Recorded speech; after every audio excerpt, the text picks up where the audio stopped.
Okay, sir. Now, already we started our atomic structure. Na? Next continuation for the lesson. So up to charge of an electron, proton, I mean discovery of electron, proton, neutron done, and specific charges of electrons, protons and neutrons are compared. And already we know the which is having a high specific charge and low specific charge values. We have to remember the sequence. Electron is having more E by M, later alpha, later proton, later neutron we have to consider. Now after that we have to discuss atomic models.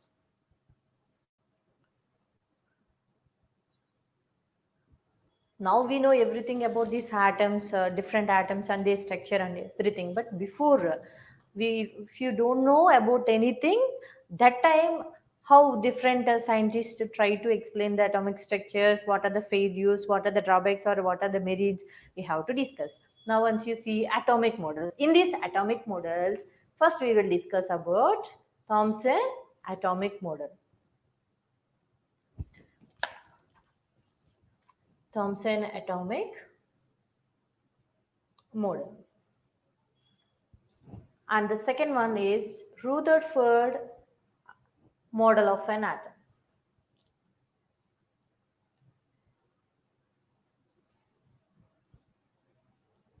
Model of an atom. These two we will discuss first.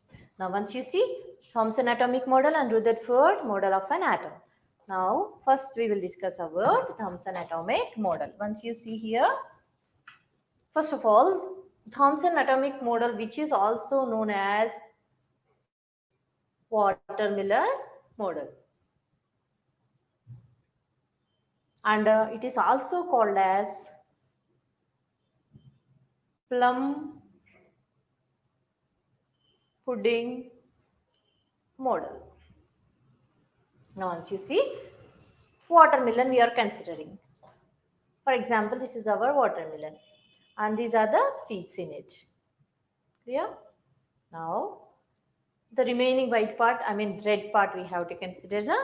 Now once you see how he explained the structure of our model of an atom is, he consider watermelon as our example. Now once you see atom is nothing but our watermelon here. Now how electrons are distributed here?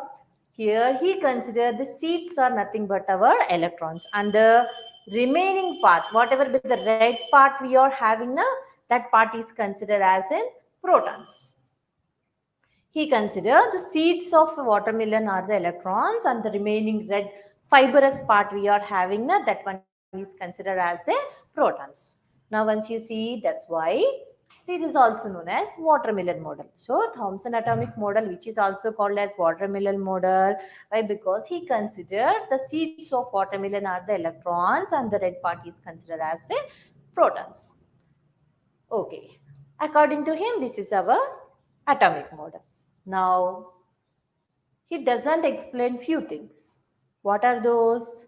First of all, he's not explained the structure of an atom.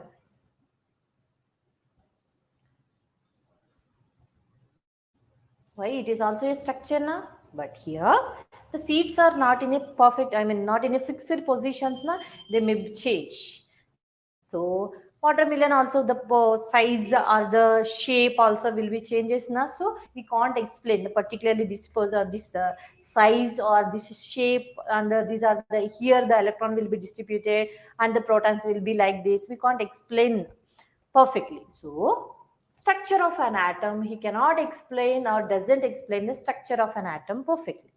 So it is a drawback of Thomson atomic model. Now it is a drawback now. Another theory, another atomic model was proposed in order to explain the structure of an atom.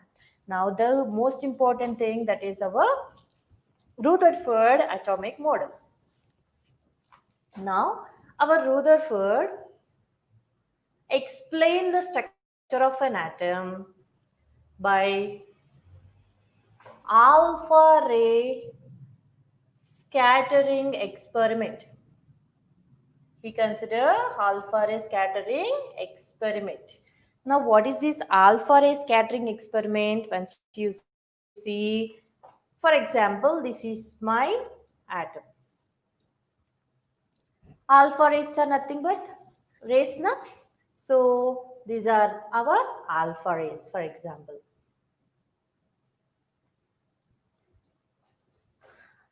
Now, if you see, these alpha rays are deflected in different directions, na, different angles also.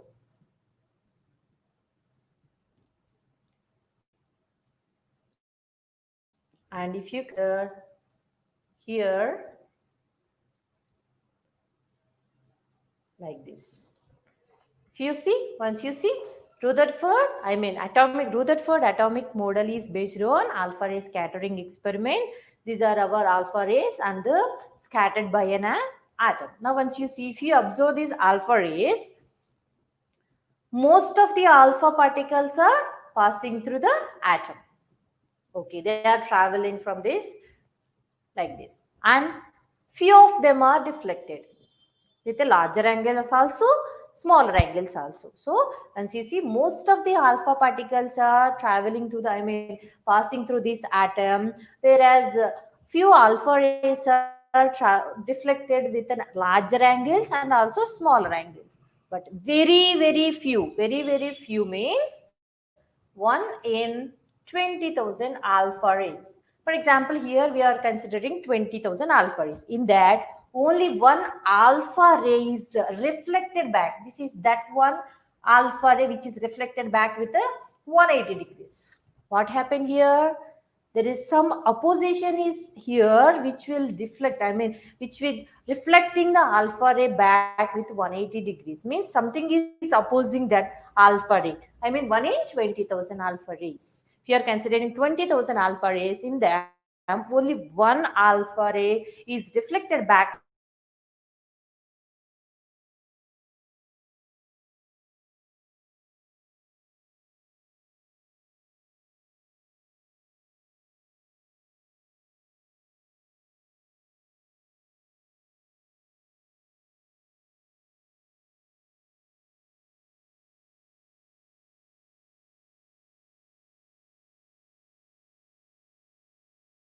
So this is our is having empty space.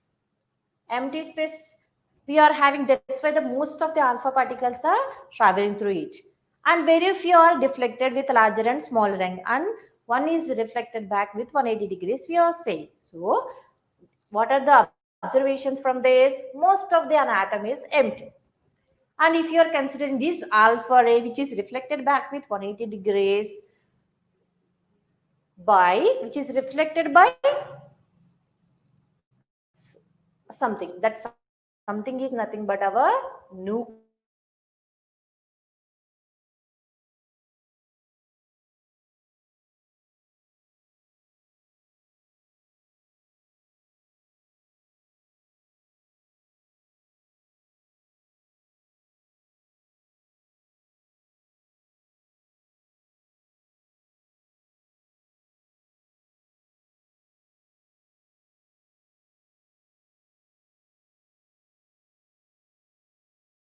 So, the nucleus, the central, the total mass of an atom is concentrated at the center of its center of an atom, which contains protons and neutrons. Can I consider these protons and neutrons are nucleons? What are nucleons? Protons and neutrons. Where they are? At the center of the atom, which is known as nucleus. So, what is the result of Rutherford alpha ray scattering experiment? An nucleus. The total mass of an atom is concentrated at its center. That is nucleus. So, discovery of an electron by discharge tube experiment gives the electrons. Discovery of an electrons. And Rutherford alpha ray scattering experiment. What is the result of Rutherford alpha ray scattering experiment? Presence of a nucleus at the center of an atom. Understood? Discovery of an electron. Discharge tube experiments gives the discovery of an electron. And this Rutherford alpha ray scattering experiment gives the nucleus. Clear na? So after this, Rutherford calculated the radius of an atom. If you are considering the radius of an atom, that is nothing but 10 to the power of minus 10 meters. If you are considering the radius of a nucleus, if you are considering, it is very less, also 10 to the power of minus 15 meters. This much we are having. So if you are considering radius of an atom, that is 10 to the power of minus 10 meters, and radius of a nucleus, if you are considering 10 to the power of minus 15 meters. Clear now? Now this is our Rutherford atomic model or Rutherford alpha ray scattering experiment. So in these atomic models, Thomson atomic model, which is known as watermelon model or plum pudding model, and now Rutherford model. Now once you see this Rutherford atomic model, which is also called as planetary model. Why it is called as planetary model? He consider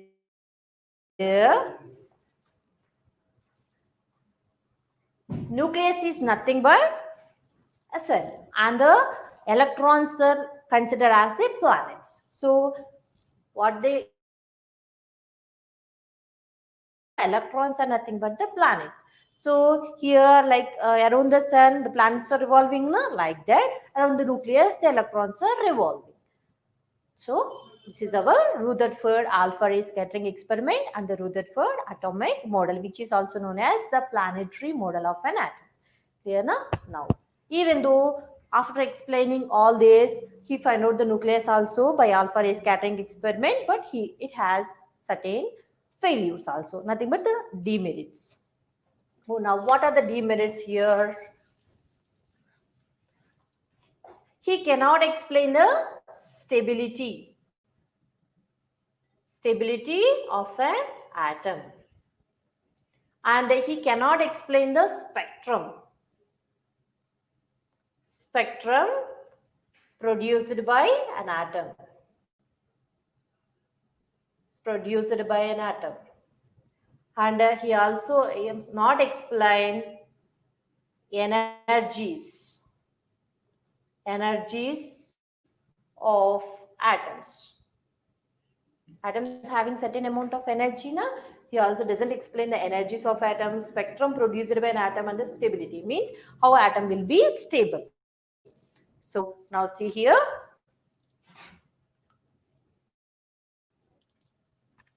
These are the drawbacks of our Rutherford alpha ray scattering experiment or Rutherford atomic model. Now we have to go to the another concept.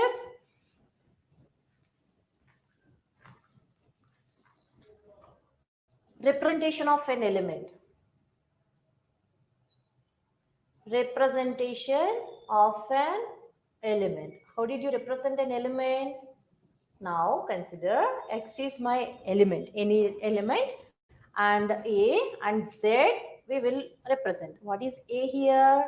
A is a mass number and Z is a atomic number. So the X, A and Z. So X is an element and A is called as mass number and Z is called as atomic number. Now what is the mass number and what is an atomic number? We have to know. Now consider first of all atomic number Z. Atomic number. Now once you see how did you define this atomic number, how did you know the atomic number now? You can consider number of electrons or number of protons you can consider for neutral atom only. Neutral atom. This is for only neutral atom. We have to consider either number of electrons or number of protons for a neutral atom. If it is a charged one, another formula we have, another way we have to consider. Now once you see, how did you define atomic number? The number of electrons or number of protons for a neutral atom is considered as an atomic number. And next one, go to the A. A is nothing but mass number. How did you get the mass number? See once, number of protons plus neutrons. neutrons. These are nothing but, can I consider nucleons? Nucleons. So see here, atomic number and mass number. Atomic number gives the number of protons and number of electrons for a neutral atom, and mass number gives number of protons plus neutrons. We can consider nucleons also. Clear? Now once you see, I am considering an example. For example, I am considering carbon 6 and 12. Now what is the atomic number and what is the mass number? Atomic number is 6, mass number is 12. Now how many electrons, protons and neutrons we are having, we have to calculate. Means they will give an example and they will ask how many electrons, protons and neutrons are there. For example, I am considering the carbon. Once you see how many electrons it has and how many protons and how many neutrons, how many we are having in this example. Once you see carbon 6 and 12 I am considering. So Z is nothing but number of electrons or protons we are saying now. Electrons or protons. So in the place of Z, which one we are having? 6 we are having, means number of electrons is equal to 6 and number of protons also we have to consider 6 only. And go for neutrons. Neutrons is given by A minus Z. Already you know the A value 12. Z value 6. So what is the value? 12 minus 6, again 6. Once you see, so electrons we are having 6, protons we are having 6, and neutrons also we are having 6. So 6 electrons, 6 protons and 6 neutrons we are having in carbon 6 and 12. So once you see this example, this is a neutral one. Here we are saying for neutral atoms only, na? So here neutral atom carbon we are considering. If they are charged particles, how to calculate the electrons and protons, neutrons, we have to see. Now, for example, I am considering Na plus 11 and 23. How did you get the positive charge? How did you, positively charged species are nothing but cations. How did you get the cations? By the loss of electrons. Now, once you see here, one positive charge we are having means it is formed by the loss of one electron. First of all, we have to calculate number of electrons, protons and neutrons. After that, we have to remove one electron. Now, once you see how many electrons it has, in the place of Z, which one we are having? 11. But here once you see how many positive charges you are having, one positive charge means it is formed by the loss of one electron. 11 electrons we are having, in that one is removed, so 10 electrons it has. How many electrons it has? 10 electrons. Now how many protons? 11 protons. Why? Once you see why there is a no change in the protons. Once you see the example, here we are removing or adding electrons only. We are not changing protons and neutrons. So the proton value should be constant for an element. So here the protons value never be changes because we are not removing or we are not removing any protons here. There is no change in the protons number, only electrons will be changes. That's why there is a decrease in number of electrons here, 10 electrons. Now what about neutrons? A minus Z, na? What is the A value here? 23. What is the Z value here? 11. So how much will be remaining? 12 should be remaining. So I am considering now N minus 3, 7 and 14. Here cation I am considering, here anion I am considering. Once you see what is meant by negative charge? Negative charge is due to the gain of electrons. How many negative charges you are seeing here? 3 negative charges means it is formed by the gain of 3 electrons. So once you see, first of all, how many electrons you are seeing here? 7 electrons. How many protons you are seeing? 7 protons. Already I told there is no change in the proton number. Na? And the neutrons, once you see 14 minus 7. I mean A minus Z we have to consider them as 7. Now once you see, what about this negative charge? What we are saying? Negative charge is due to the gain of electrons. How many negative charges you are seeing here? 3 negative charges you are seeing here. So means you have to add extra 3 electrons. So now the number of electrons will be changes to 10 electrons. So how many positive charges are there? That many electrons you have to remove if it is a cation. How many negative charges are there? That many electrons you have to add if it is an anion. Clear now? That's why. And once you see, there is a only change in the number of electrons. There is no change in protons and neutrons. So once you see, how did you represent an element? X, A, Z. What is an A and what is a Z? Atomic number, mass number. What is the atomic number? Number of protons or electrons you have to consider for a neutral atom. And what is the mass number? Mass number is nothing but protons plus neutrons. Already you know that nucleus contains protons and neutrons. Na? Those two are together called as nucleons. So A will give the nucleons, means number of protons and neutrons. Now, based on that, here neutral atom I am considering positively charged and negatively charged. How to calculate the number of electrons and protons? In this way, I mean, they will give an example and they will ask how many electrons, protons and neutrons are there in a particular species. I mean, positive, negative or neutral species they will give. Clear now?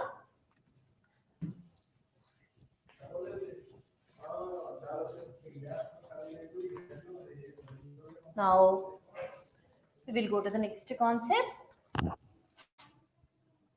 Isotopes. What are isotopes? I mean, once you see isotopes, what are isotopes are? Once you see that same element you have to consider.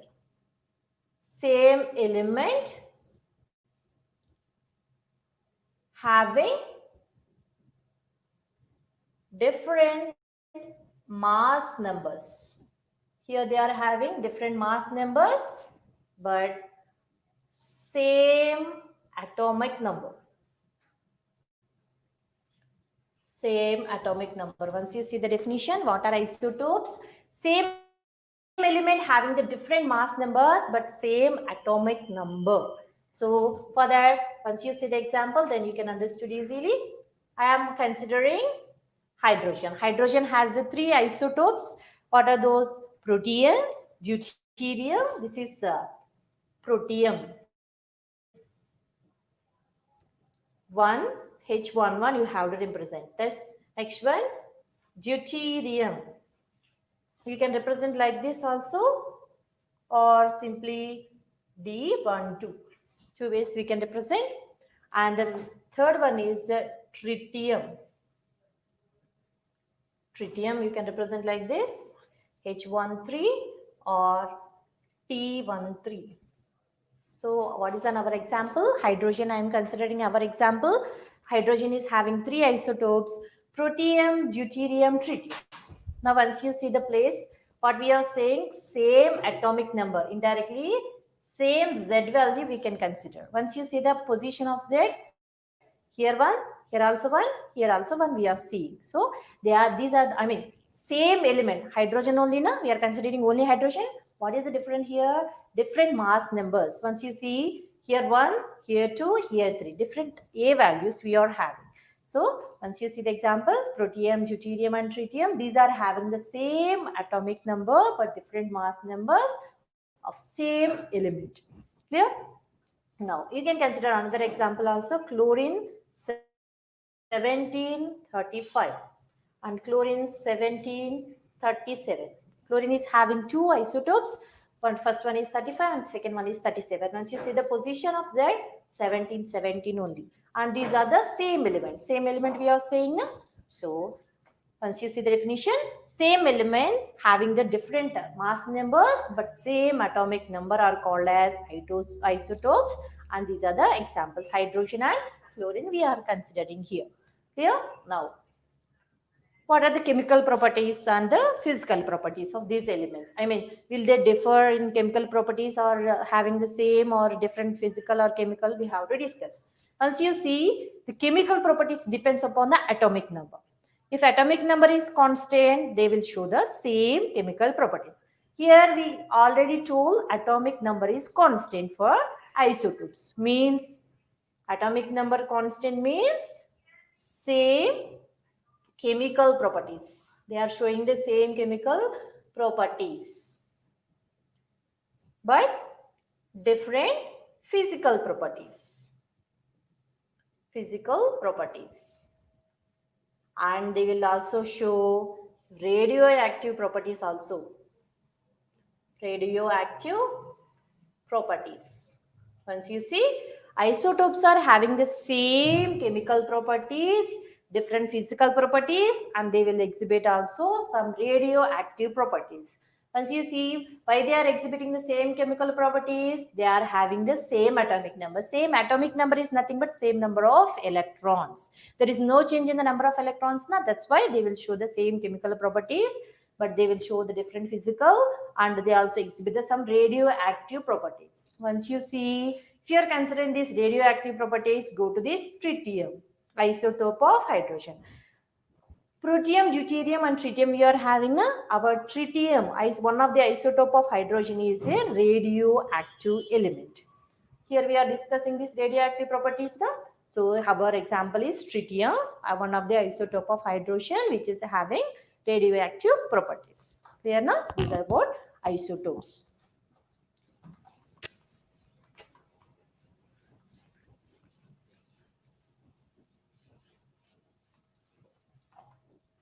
Now second one, isobars.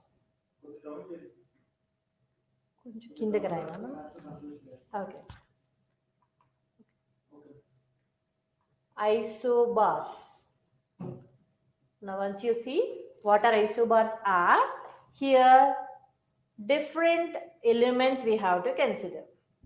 Different elements, but they are having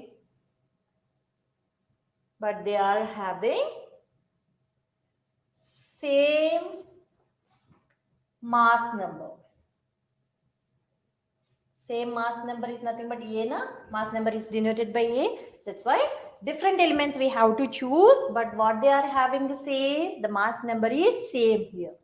Now once you see the example, carbon and nitrogen, carbon is having 6 and 14. I mean, carbon is having 3, 6, 12, 6, 13, 6, 14. These are the isotopes. In that, 6 and 14 we are considering now. One of the isotope of carbon.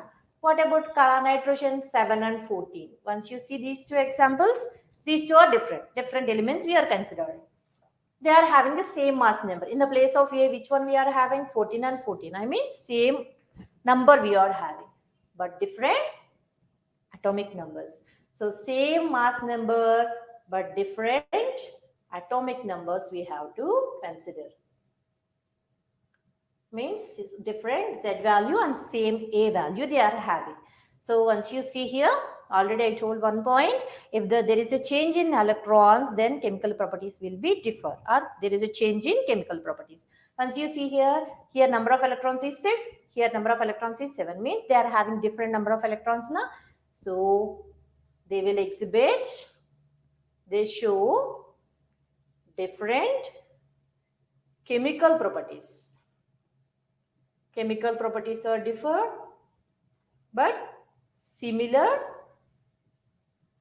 physical properties. Similar physical properties. So, carbon and nitrogen, 6 and 14 and 7 and 14 if you are considering, these are isobars which are having the same A value, different Z value, and they will exhibit similar physical properties but different chemical properties. Clear na? Now, go to isotones. Remember the first one? That is isotopes. This is isotones. Now once you see here, you have to remember number of neutrons. Here same number of neutrons it must be. So whenever you consider isotones, same number of neutrons must be there. So how did you define this? You have to consider different elements.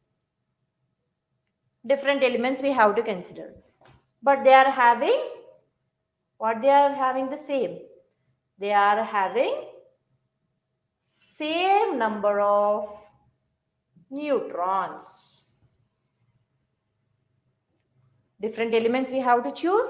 What is the same in that? Same number of neutrons. Now Go to the carbon and oxygen. Once you see the examples, carbon and oxygen, 6 and 14 I am considering. One of the isotope of carbon, and oxygen 8 and 16.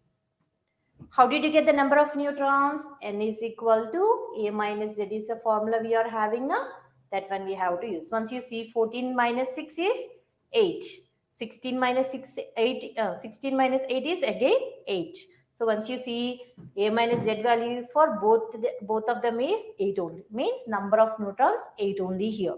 So these two are the different elements. What they are having the same number of neutrons with different mass numbers and different atomic numbers. So what are the properties we will expect here? Different physical and chemical properties. I mean, they will show different physical and chemical properties. Once you see isotopes. What are isotopes? They are having the same atomic number, different mass numbers.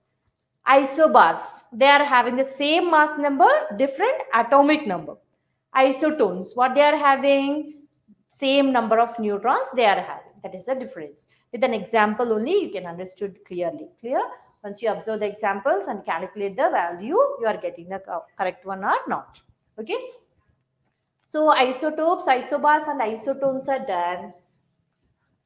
I mean, these are the familiar words and the definitions. Another things are also there. We will discuss those now.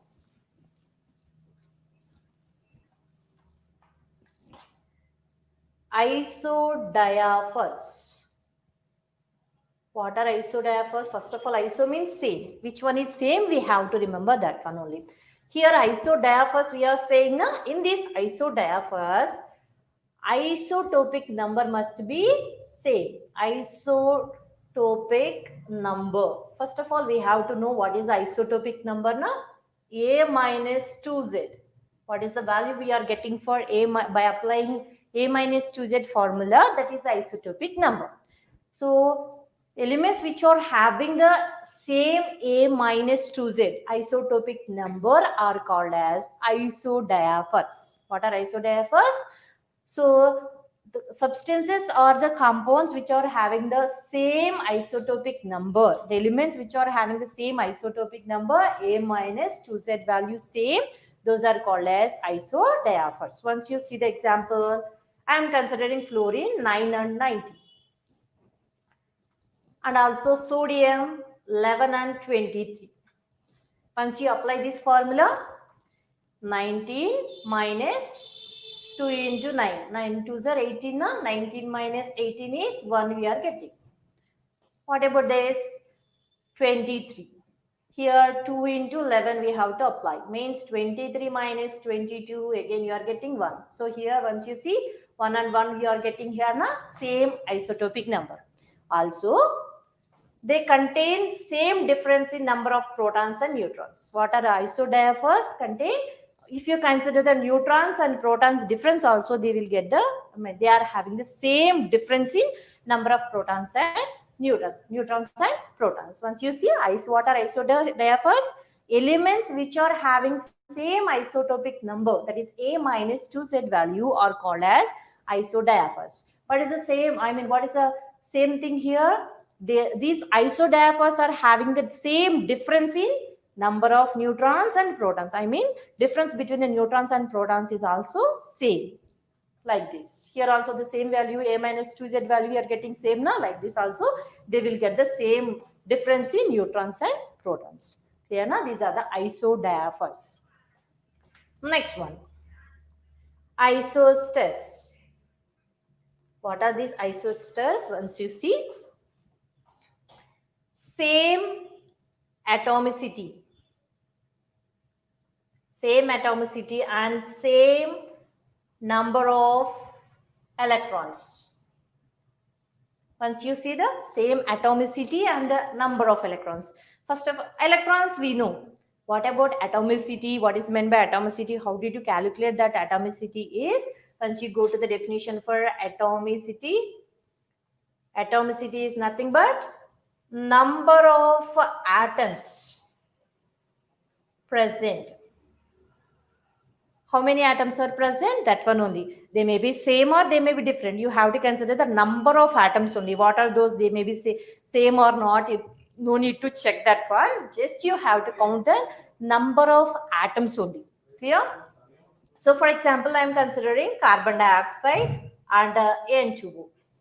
Once you see how many atoms are there, carbon is 1 and 2 oxygens, total 3 we are having here.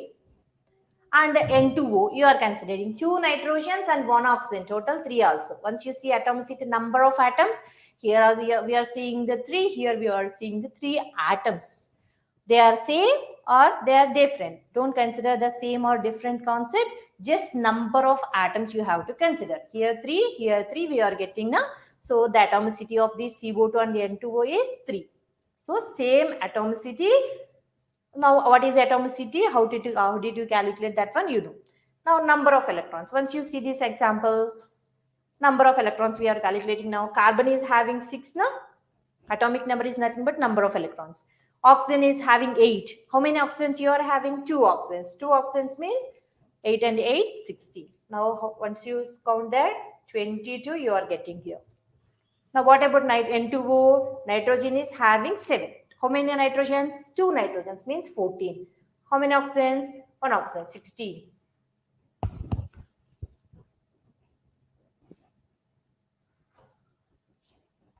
Sorry. How many oxygen? 1 oxygen. Oxygen is 8. Once you count that, again 22. Nitrogen is having 7. 2 nitrogens now 14. Oxygen is only 1 we are having. Oxygen contains 8 electrons. So 14 plus 8 again 22. Once you see this, number of electrons also same. So how did you define isostars? Same atomicity. I mean elements which are having elements or compounds you can consider. Same atomicity on same number of electrons you have to consider. Which are having those are called as isostars. What are isostars? They are having the same atomicity and same number of electrons. Best example is CO2 and N2O. So if you see that number of atoms are same and also number of electrons are also same here. So these are the examples for isostars.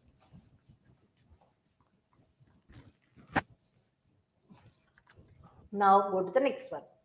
Isoelectronic. What is meant by iso? Iso means same na? Now which one we have same we have to know. Now once you see isoelectronic means electrons we have to consider. So what they are saying, atoms or ions you have to consider.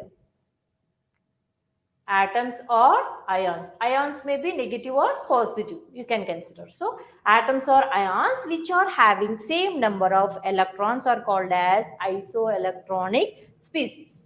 Now once you see carbon minus 4. Our example is carbon minus 4. Already carbon is having 6 electrons. Minus 4 means extra 4 electrons. Na? Total 10 electrons we are having. N minus 3 I am considering. Nitrogen is having already 7 electrons. Na? Minus 3 means extra 3 electrons. Again 3. 10 electrons we are getting here. And if you are considering like that, oxygen minus 2, fluorine minus, neon, sodium, magnesium, aluminum, you can consider. All these cases you are getting 10 electrons. Understood now? So all these ions here, negative ions, neutral one and positive ions we are having. So all these are having the 10 electrons. That's why atoms or ions we are considering here. So atoms or ions which are having the same number of electrons are called as isoelectronic species, and these are the examples for that. Clear? Now, we are saying these are isoelectronic species. What is the same thing here? Electrons. So is there any change in sizes? Once you see. If negative charge increases, I mean in these cases I am explaining here from minus 4 to plus 3. We are decreasing the negative charge now. If negative charge increases, what happens? The size will be increases. If positive charge increases, opposite na, size will be decreases. Now which is having the more size and which is having the less size? Here we are having more negative charge, means it is having large size. It is having more positive charge, that is Al plus 3 is having more positive charge na, so size will be small, it is having small size. So due to the presence of negative charge, the size of an ion will be increases. Due to the presence of positive charge, size will be decreases. That one you have to learn. This is about isotopes, isobars, isoelectronic and isodiaphers and isosters and isotones. These terms we have to learn with the definition and along with the example. Here they will ask that one only. They will give different examples and they will ask these are belongs to isotopes or isobars or isotones. Which one? I mean which type of the elements or ions they will ask. Clear? You have to know the definition and the formula how to calculate that one.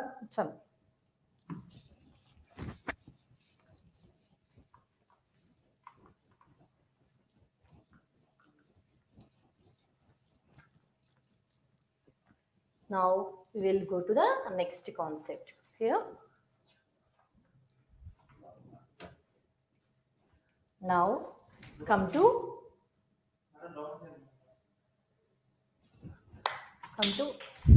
nature of light.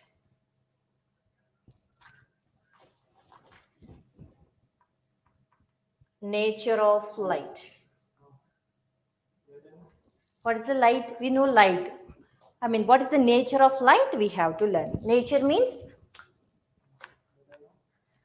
see here. Nature of light. This nature of light can be explained in terms, explained in two theories. What are those? First one is wave theory. And second one is corpuscular theory.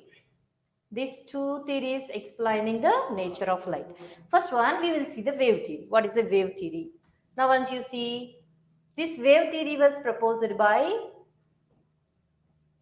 Huygens. This wave theory was proposed by Huygens. Now, once you see, if you are considering light or radiation, whatever it may be, what he is saying, the nature of light, na? So, light or the radiation is propagated in the form of waves. The name itself indicates wave theory. Means the light or the waves, radiations which will propagated in the form of waves. That is meant by wave theory. That is nothing but light. Light is in the form of propagated in the form of wave, or the radiations are propagated in the form of, they are same. Understood? So this theory was given by Huygens. So he is explaining that light is having the wave nature. Understood? Light is having the wave nature. So, okay. We are having a wave now. What are the properties of wave?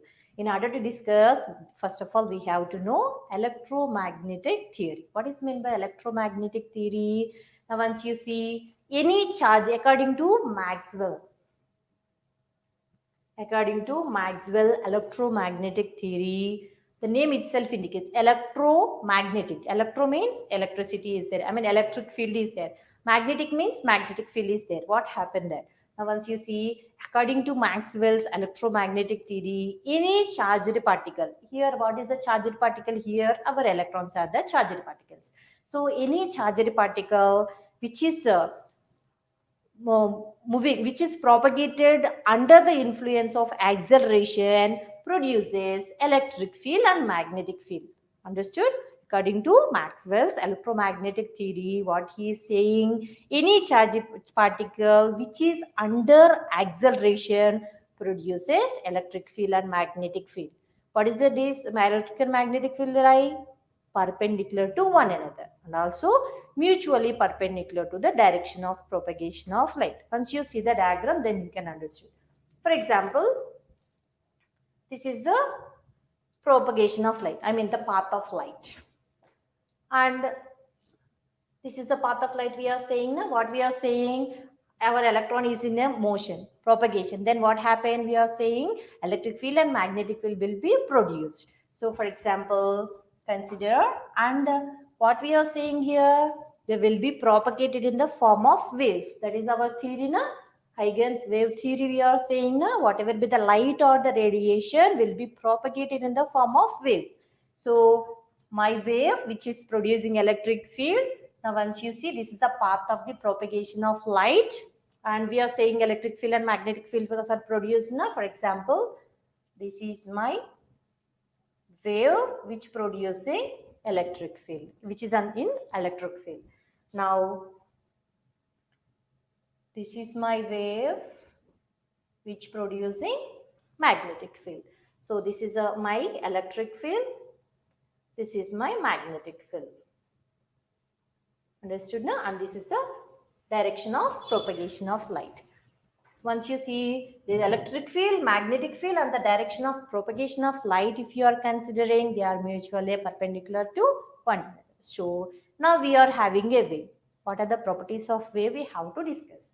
So now we produced our wave now. Now come to the properties of wave. These are very important. Based on these properties, in these properties we are having different formulae. We are using those formulae in numericals. Now once you go to the properties of wave,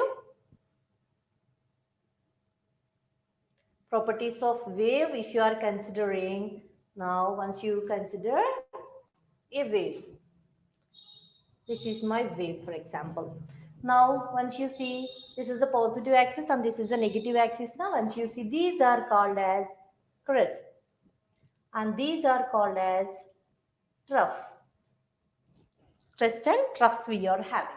Now first property of wave is wavelength. It is represented by the symbol lambda. What is the wavelength?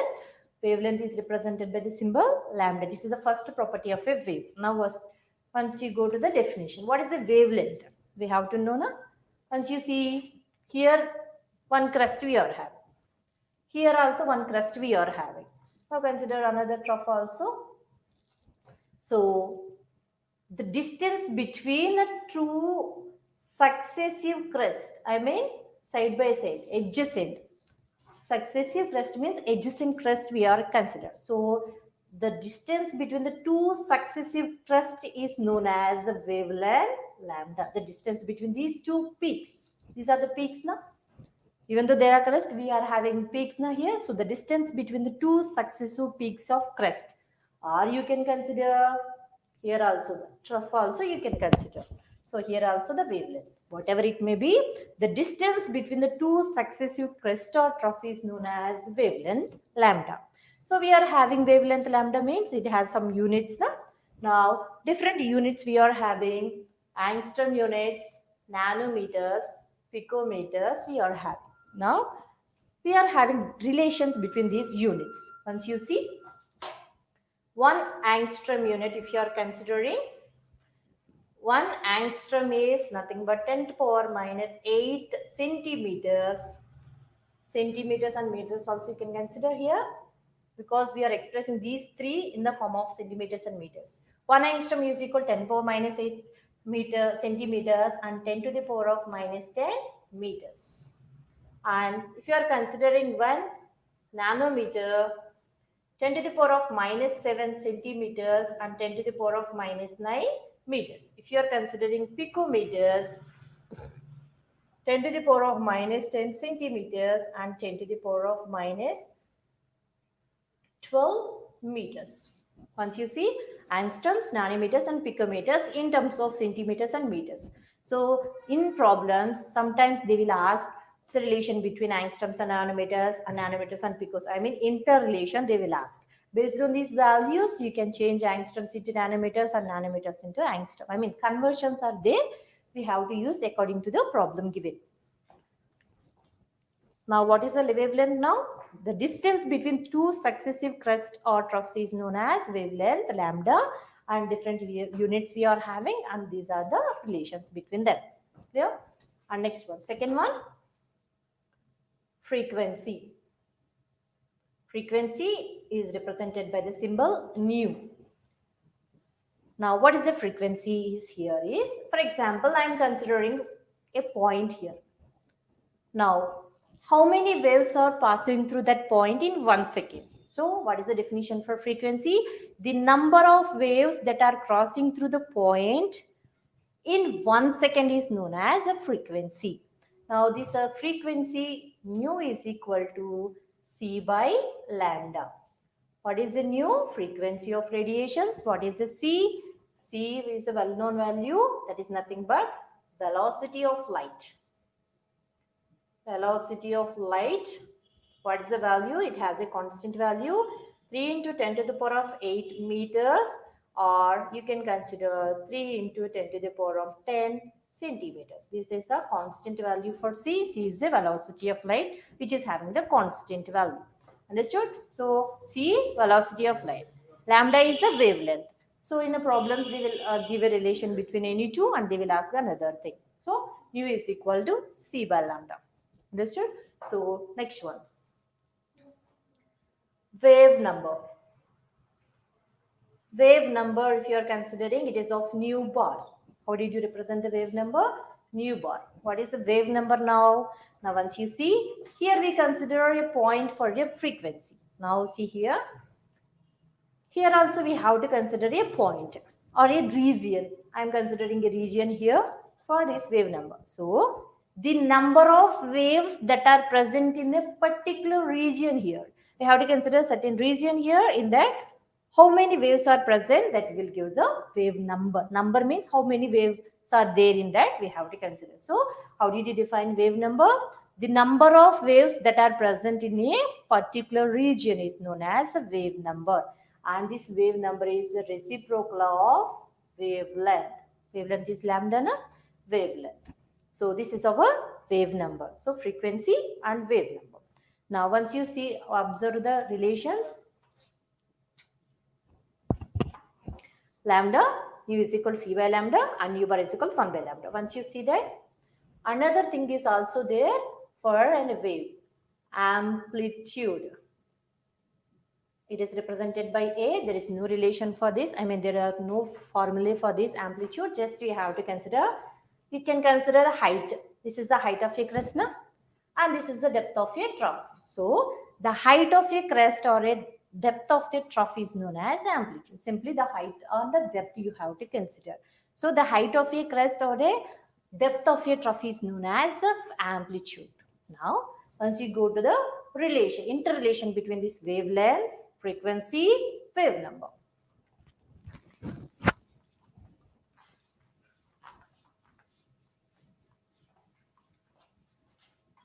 What is the frequency formula?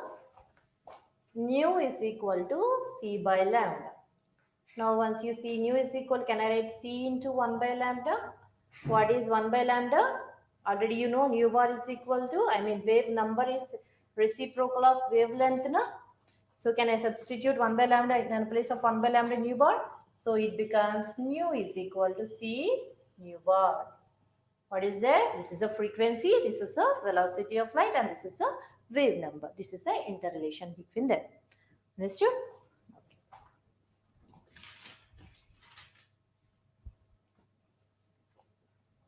Now, spectrum. What is meant by spectrum, you know? Spectrum. What is the spectrum? How did you get the spectrum? When a light or the radiation is incident on the prism, what happened? We are getting a spectrum. So, the spectrum, in this spectrum, we are having different types of spectra. Means, once you see this, what is a spectrum? Whenever a light or the radiation is fall on the prism, it will produces our spectrum. Now, once you see, and this first of all, electromagnetic spectrum. If you are considering electromagnetic spectrum, once you see what is this electromagnetic spectrum, we are having a definition for this. Once you see the arrangement of electromagnetic radiations. Already we are having a radiations, a light or the radiations we are having. Na?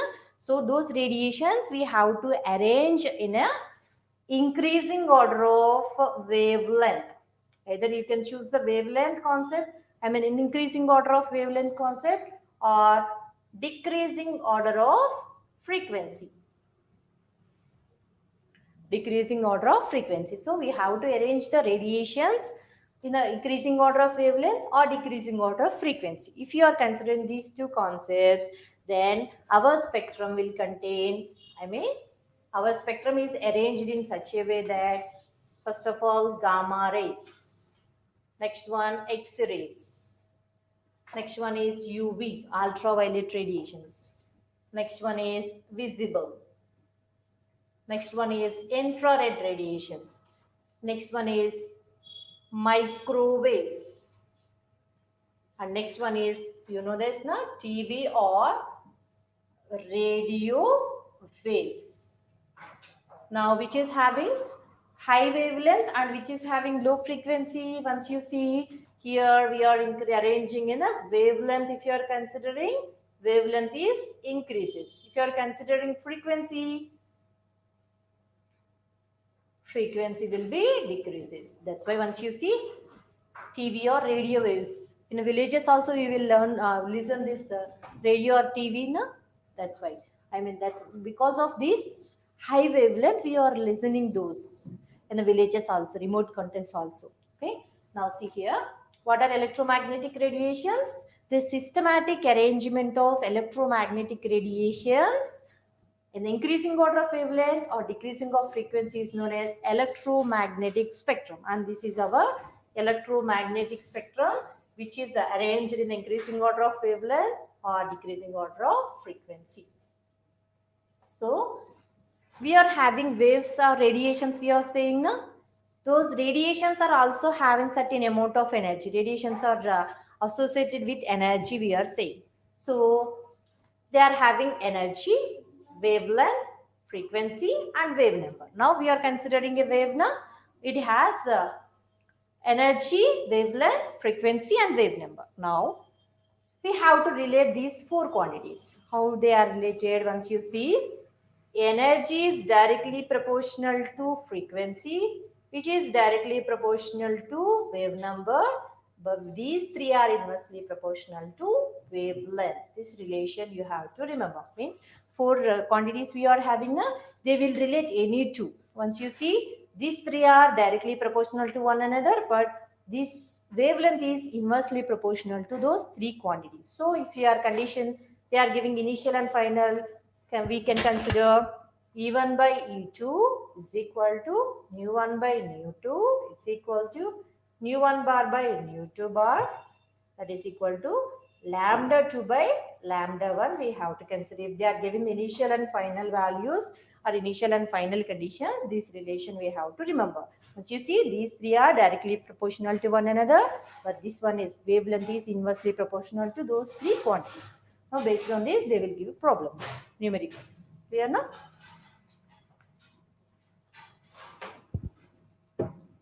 So this is the continuation for the part 1 class. This is the part 2 for atomic structure. So thank you everyone, and also thank you for Tutor Pride for giving me this opportunity again to discuss the atomic structure for main students. Thank you everyone.